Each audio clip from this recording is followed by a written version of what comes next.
Zmeniť svoje myslenie z toho negatívneho do toho pozitívneho.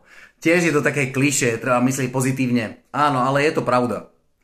Hlavne z toho hľadiska, že keď začneme aspoň hodinu denne myslieť pozitívne, kontrolovať svoje myšlienky, svoje správanie, tak sa nám začnú vytvárať nové návyky.